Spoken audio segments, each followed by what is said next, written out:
Shalom. Selamat pagi sahabat Siti.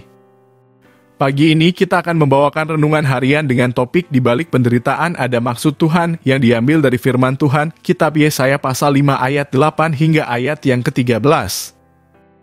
Peringatan tentang pelbagai keburukan. 8. Celakalah mereka yang menyerobot rumah demi rumah dan mencekau ladang demi ladang, sehingga tidak ada lagi tempat bagi orang lain dan hanya kamu sendiri yang tinggal di dalam negeri. 9. Di telingaku terdengar firman Tuhan semesta alam, sesungguhnya banyak rumah akan menjadi sunyi sepi rumah-rumah yang besar dan yang baik tidak akan ada penghuninya. 10.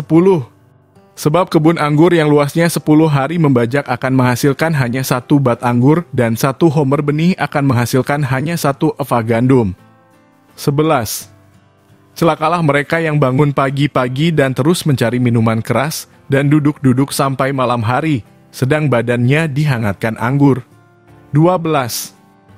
Kecapi dan gambus, rebana dan suling, serta anggur terdapat dalam perjamuan-perjamuan mereka, tetapi perbuatan Tuhan tidak dipandangnya dan pekerjaan Tuhan tidak dilihatnya. 13. Sebab itu umatku harus pergi ke dalam pembuangan, oleh sebab mereka tidak mengerti apa-apa orang-orang yang mulia akan mati kelaparan, dan khalayak ramai akan menderita kehausan. Sebab kebun anggur yang luasnya 10 hari membajak akan menghasilkan hanya 1 bat anggur, dan 1 homer benih akan menghasilkan hanya 1 eva gandum. Yesaya pasal 5 ayat 10. Banyak orang berpikir hidup dalam penderitaan atau kesengsaraan adalah takdir Tuhan. Benarkah demikian? Alkitab menyatakan Tuhan tidak pernah merancang kecelakaan atau hari depan yang suram bagi umatnya. Tapi rancangan Tuhan adalah rancangan damai sejahtera dan hari depan yang penuh harapan. Yeremia pasal 29 ayat 11.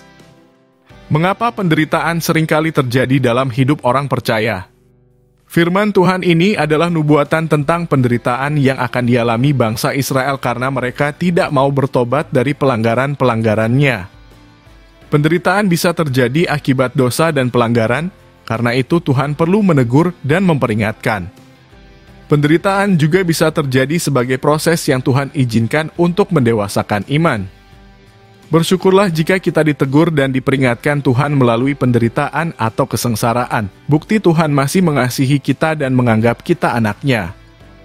Hai anakku, janganlah anggap enteng didikan Tuhan, dan janganlah putus asa apabila engkau diperingatkannya, karena Tuhan menghajar orang yang dikasihinya, dan ia menyesah orang yang diakuinya sebagai anak.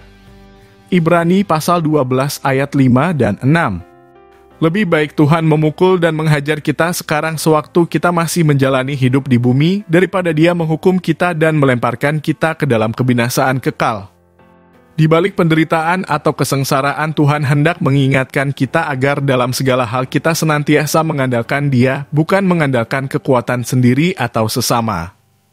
Alkitab dengan keras menyatakan bahwa orang yang hidup mengandalkan kekuatan sendiri atau sesama disebut sebagai orang yang terkutuk. Yeremia pasal 17 ayat 5. Seberat apapun penderitaan yang kita alami, kalau kita senantiasa mengandalkan Tuhan, kita pasti mampu melewati, sebab segala perkara dapat kutanggung di dalam Dia yang memberi kekuatan kepadaku. Filipi pasal 4 ayat 13. Berbahagialah manusia yang ditegur Allah, janganlah engkau menolak didikan yang maha kuasa. Karena Dialah yang melukai, tetapi juga yang membebat, Dia yang memukuli, tetapi yang tangannya menyembuhkan pula. Ayub pasal 5 ayat 17 dan 18. Tuhan Yesus memberkati kita semua. Amin.